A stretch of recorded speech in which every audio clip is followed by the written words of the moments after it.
तो dear friends, आज हम लोग शुरू करने जा रहे हैं कि प्रोबेबिलिटी एंड स्टैटिस्टिक्स के अंदर कंडीशनल प्रोबेबिलिटी पहले पढ़ लेते हैं। उसके बाद law of total probability, Bayes theorem, expectation, variance, standard deviation, covariance, इन सबको आज हम लोग पढ़ेंगे बारी बारी से, और ये भी देखेंगे कि मशीन लर्निंग में इनका यूज कहाँ कहाँ पे होता है। ओके, सो कंडीशनल प्रोबेबिलिटी होती क्या है, इसका पहले फार्मूला देख लीजिए। Probability of A for given B, मतलब हमें क्या करना है, ए की प्रोबेबिलिटी फाइंड करनी है जबकि बी ऑलरेडी अकर्ड हो चुका है।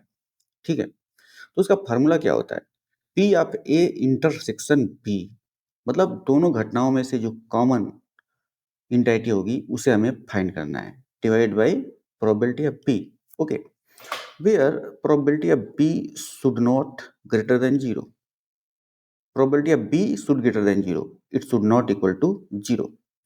तो आपने प्रोबेबिलिटी पढ़ा होगा सिर्फ एग्जाम पास करने के लिए कि मेरे मार्क्स ज़्यादा अच्छे आ जाएं, मैं पास हो जाऊं, लेकिन प्रोबेबिलिटी का यूज़ होता कहाँ पे है, मशीन लर्निंग में उसका यूज कैसे करते हैं, आज आप यही सीखने वाले हैं। ठीक है, so where we use conditional probability in machine learning.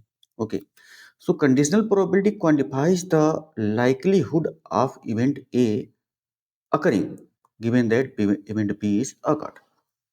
मतलब हमें एक इवेंट के अकर होने की प्रोबेबिलिटी फाइंड करनी है जबकि दूसरी इवेंट ऑलरेडी अकर हो चुकी है। एक घटना घटित होने के बाद दूसरी घटना पे उस पर डिपेंडेंसी कैसी है, ये हमें फाइंड करना है। ठीक है, तो इसके लिए हम लोग क्या करते हैं, कंडीशनल प्रोबेबिलिटी का यूज करते हैं। अब यहाँ पे देखिए कंडीशन लग गई है कि पहली घटना हो चुकी है, अब दूसरी घटना को आपको फाइंड करना है कि वो होगी कि नहीं होगी और किस रेट से होगी। ठीक है, इसलिए हम लोग क्या करते हैं, कंडीशनल प्रोबेबिलिटी का यूज करते हैं। ठीक है, इतना समझ में आ गया। अब देखते हैं, it is fundamental in probabilistic reasoning and Bayesian interface. Okay, probabilistic reasoning and Bayesian interface में इसका यूज होता है। बेसियन इंटरफेस मतलब मशीन लर्निंग का एक एल्गोरिथम होता है, काफी फेमस एल्गोरिथम है, नॉन एल्गोरिथम है, इसको कहते हैं नेओ बायस एल्गोरिथम। नेओ बायस एल्गोरिथम में भी हम वही फाइंड करने की कोशिश करते हैं कि what is the probability of event A while event B has been already occurred, so we use conditional probability there. कोई ईमेल है, आपके पास ईमेल आया और उस ईमेल में से आपको ये फाइंड करना है कि ये स्पैम है कि स्पैम नहीं है, तो उसके लिए आप करेंगे क्या, उसके लिए आप करेंगे क्या, पहले ये सोचिए। उसके लिए आप करेंगे, अपने मशीन लर्निंग मॉडल को ना ढेर सारे ईमेल से ट्रेंड करेंगे, ढेर सारे डेटा से ट्रेंड करेंगे। ठीक है, एक बार जब आपका मशीन लर्निंग मॉडल ट्रेंड हो जाएगा तो उसको आप नया डेटा देंगे कि भाई तुम अपने ट्रेनिंग के आधार पर ये बताओ कि नया वाला डेटा स्पैम है कि स्पैम नहीं है। आखिर मशीन लर्निंग हम लोग करते क्या है, यही तो करते हैं। हम लोग क्या करते हैं, प्रेडिक्शन करवाते हैं, क्लासिफिकेशन करवाते हैं, रिग्रेशन करवाते हैं, और ये जो कंडीशन है वो आपकी फुलफिल कैसे होगी, कंडीशनल प्रोबेबिलिटी से होगी। इसीलिए तो हम लोग मैथमेटिक्स पढ़ते हैं मशीन लर्निंग में।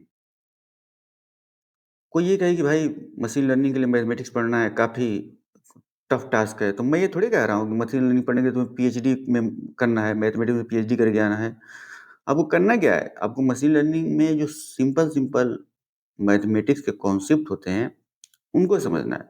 अब देखो, जैसे मैंने क्या बताया, मैंने ये तो बताया कि probability of A for given B is equal to probability of A intersection B divided by probability of B, where probability of B should not be is greater than zero. अब इतना तो भाई कॉमन समझ होता ही है कि अगर मान लो हम डिनोमिनेटर में जीरो दे देते हैं तो ये सारी की सारी वैल्यू इनफाइनाइट आ जाएगी। अब प्रोबेबिलिटी तो कभी इनफाइनाइट आ नहीं सकती है, इसीलिए डिनोमिनेटर हमेशा ग्रेटर देन जीरो होना चाहिए, और प्रोबेबिलिटी नेगेटिव भी नहीं हो सकती है, इसीलिए हमेशा ये ग्रेटर देन जीरो होना चाहिए। तो ग्रेटर देन जीरो होने का कॉन्सेप्ट समझ में आ गया होगा। अब चलिए एक न्यूमेरिकल क्वेश्चन के माध्यम से इसको सॉल्व कर लेते हैं, जिससे आपका ये कॉन्सेप्ट बिल्कुल क्लियर हो जाएगा। Okay, so probability of A intersection B is 0.2 and probability of B is 0.5. Okay, now what you have to find? You have to find probability of event A while event B has been occurred.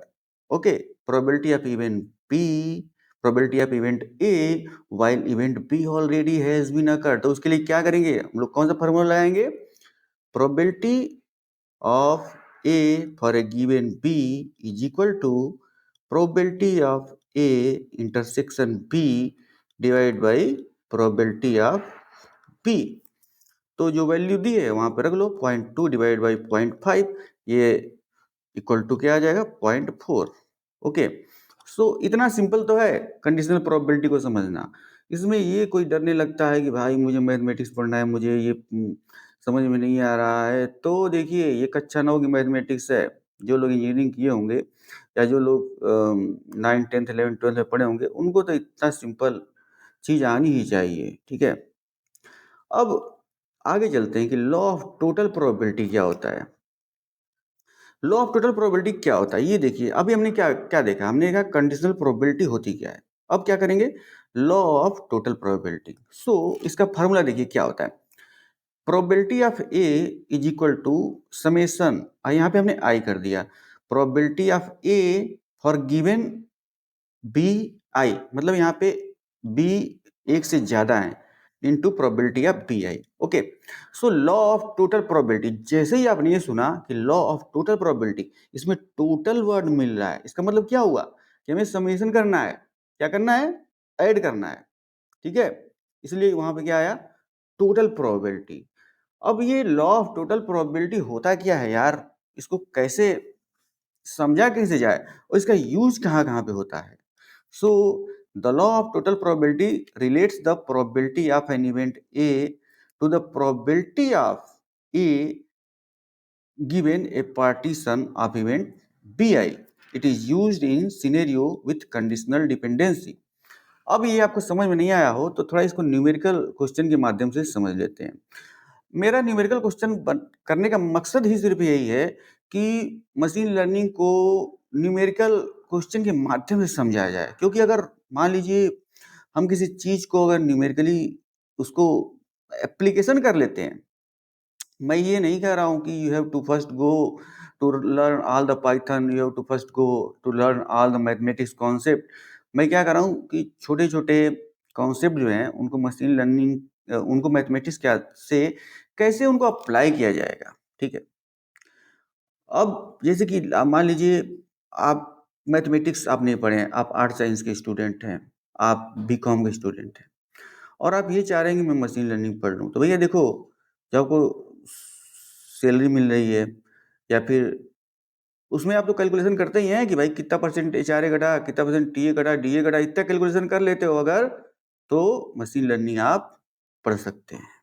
Okay, सो देखिए, अब देखिए यहाँ पे ये जो दिया हुआ है data, probability of A for A given B one ये 0.3 दिया हुआ है, probability of A for given B two 0.7 दिया हुआ है, एंड प्रोबेबिलिटी ऑफ बी1 क्या दिया हुआ 0.4, एंड प्रोबेबिलिटी ऑफ बी2 0.6 दिया हुआ है। तो प्रोबेबिलिटी ऑफ ए क्या होगा, यहाँ पे हमें सिर्फ इसको ऐड कर देना है, जैसे कि आपको यहाँ पे फार्मूला में दिखाया गया है। सो 0.3 इंटू 0.4 प्लस 0.6 इंटू 0.7 ये हो गया 0.54। ओके, ये बहुत सिंपल सिंपल चीजें हैं जिनको हमें समझने के लिए ज्यादा दिमाग लगाने की जरूरत नहीं होती है। अब आते हैं भाई बायस थ्योरम क्या होता है। ओके, बायस थ्योरम क्या होता है, अभी जो हमने कंडीशनल प्रोबेबिलिटी पढ़ी उसी से मिलता जुलता ये होता है। Okay, so probability of A for given B, हमारे पास दो इवेंट्स हैं, एक इवेंट ए और दूसरी इवेंट बी। ओके, हमें फाइंड क्या करना है, हमें फाइंड ये करना है कि what will be the probability of A when event B is already occurred. उसका फॉर्मूला क्या होगा, probability of B for given A into probability of A divided by probability of B. Okay, so यहाँ पे देखिए जब हमने conditional probability पढ़ा है तो यहाँ पे इंटरसेक्शन लगा दिया था, लेकिन यहाँ पे थोड़ा फार्मूला चेंज हो गया है। अब probability of B should greater than equal to 0। Okay, so Bayes theorem क्या करता है, Bayes theorem allows the reversal of conditional probabilities. Okay, Bayes theorem allows the reversal of conditional probability, often used in updating belief with new evidence in ML and statistics. Okay, so bias theorem का use करके हम लोग कौन सा application कर सकते हैं? Classification करने के लिए हम लोग बायस थ्योरम का यूज करते हैं। जैसे ईमेल स्पैम है कि स्पैम नहीं है, और अन्य भी क्लासिफिकेशन करने के लिए हम लोग बायस थ्योरम का यूज करते हैं। तो यहाँ पे देखिए, इसको एक न्यूमेरिकल क्वेश्चन के माध्यम से सॉल्व कर लेते हैं, जिससे आपका कॉन्सेप्ट क्लियर हो जाएगा। तो सॉल्व कैसे करेंगे? ये हमारा वैल्यू दी है, probability of B for given A, ये 0.8 दिया हुआ है। Okay, and probability of A 0.3 दिया हुआ है, प्रोबेबिलिटी ऑफ बी 0.5 दिया हुआ है। अब करना क्या है, ये जो वैल्यू दी हुई है उनको आप अपने इक्वेशन में रख दीजिए।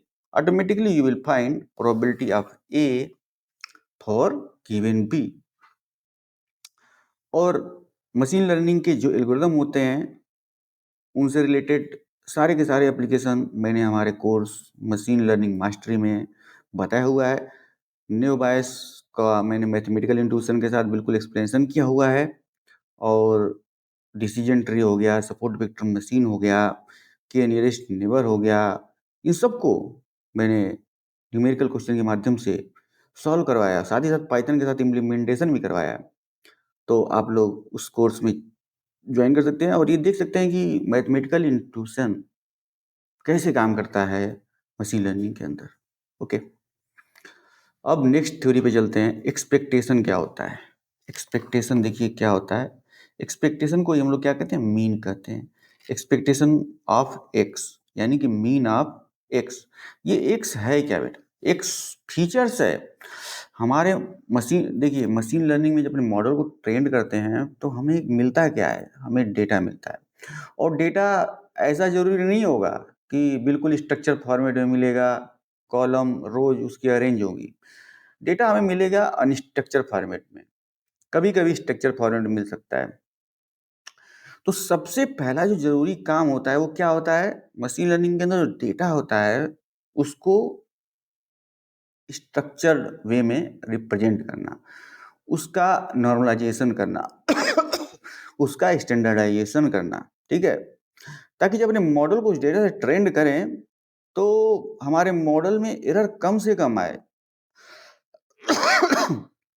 अगर एरर कम से कम आएगी तो आपका टाइम भी कम लगेगा, और कॉस्ट भी कम लगेगी, और मेहनत भी कम लगेगी, और आपका रिजल्ट भी जल्दी से आ जाएगा। और जब एरर आएगा तब क्या करोगे? जब एरर आएगा ना तो आपको लॉस फंक्शन कैलकुलेट करना पड़ेगा। लॉस फंक्शन क्या होता है? When we calculate the difference between actual value and predicted value, that is known as loss function. अब चलो, आपने लॉस फंक्शन कैलकुलेट कर लिया, लॉस फंक्शन आपने कैलकुलेट कर लिया। अब लॉस फंक्शन कैलकुलेट करेंगे क्या? किस तरीके से मॉडल की एरर को दूर करेंगे? उसके हम लोग बैक प्रोपोगेशन करते हैं। बैक प्रोपोगेशन करते हैं, देखते हैं कि भाई अपने मॉडल में थोड़ा बैक में जाके देखते हैं कि कहाँ कहाँ पे सुधार करके हम लोग अपनी एरर को कम कर सकते हैं। तो उस समय हम लोग क्या करते हैं? हम मॉडल का जो वेट होता है ना उसको एडजस्ट करते हैं, मॉडल के पैरामीटर को एडजस्ट करते हैं, फिर से ट्रेनिंग करते हैं और देखते हैं कि एरर कम हुई कि नहीं हुई। तो सबका रूट कॉज क्या है? डेटा।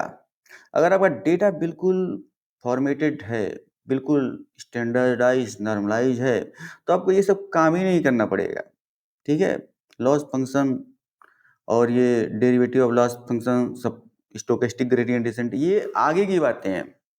अब मैं ये चीज़ पढ़ा रहा हूँ, इसका मतलब ये थोड़ी है कि मैं सिर्फ मशीन लर्निंग पढ़ा, ये न्यूमेरिकल पढ़ाऊंगा और इसका थ्योरी क्या होती है बस ये पढ़ा दूंगा। मैं तो ये बताऊंगा ना कि मशीन लर्निंग में इसका यूज कहाँ कहाँ पे होता है। नहीं तो क्या होगा, एकेडमिक पढ़ाई हो जाएगी कि केवल आपको एग्जाम पास करना है, न्यूमेरिकल कर लिया, एग्जाम क्वेश्चन में आ गया, पेपर सॉल्व कर लिया। वैसा हमें थोड़ी ना करना है। हमें क्या करना है? हमें करना है भाई मशीन लर्निंग में इनका यूज कहाँ कहाँ पे होता है, ये सब चीजें हमें जाननी है। ठीक है, सो एक्सपेक्टेशन देखिए क्या है। Expectation of X is equal to summation of I X I, probability of X equal to X I. ये इसका फॉर्मूला है जो आपको यहाँ पे दिख रहा है। ओके, एक्सपेक्टेशन को हम लोग क्या कहते हैं? मीन कहते हैं। Okay, so the expectation of a random variable is the weighted average of all possible values. Okay, mean आ गया, इसका मतलब क्या हुआ?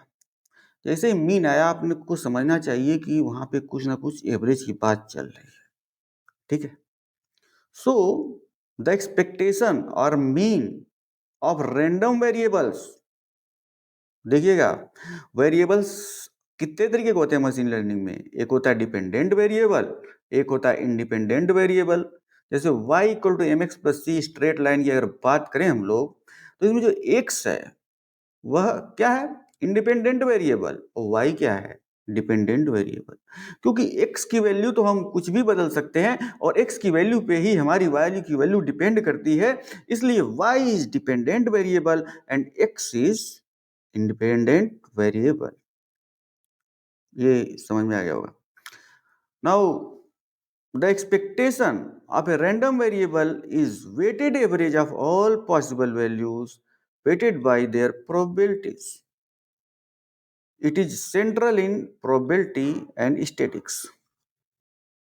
अभी आप ये क्वेश्चन आपको सॉल्यूशन, इसका यहाँ पे क्वेश्चन दिया हुआ है। इफ x इक्वल टू 1 2 3, यहाँ पे 3 एलिमेंट है। Probability of x equal to 1 ये 0.2 दिया हुआ है। Probability of x equal to 2 ये 0.5 दिया है। Probability of x equal to 3 0.3 दिया हुआ है। सो इसका आपको एक्सपेक्टेशन निकालना है, तो यहाँ पे आपने 1 इंटू 0.2 कर दिया, फिर 2 इंटू 0.5 कर दिया, प्लस 3 इंटू 0.3 कर दिया, ये आ गया 2.1। ओके, अब इसका अगर इम्प्लीमेंटेशन करना हो पाइथन में तो कैसे करेंगे? x equal to 1 2 3 and P X equal to 0.2 0.5 0.3 expectation equal to sum x dot p for x p in zip x p x। इस तरीके से हम लोग इसका इम्प्लीमेंटेशन करेंगे। अब वेरिएंस क्या होता है इसको हम लोग नेक्स्ट लेक्चर में देखेंगे, ये बहुत इंपॉर्टेंट है, इसलिए वेरिएंस को आप लोग ध्यान से पढ़िएगा नेक्स्ट लेक्चर में। तो उम्मीद करता हूँ दोस्तों आप लोगों को आज का लेक्चर पसंद आया होगा। मिलते हैं फिर नेक्स्ट लेक्चर में। Till then keep exploring and keep learning machine learning and deep learning.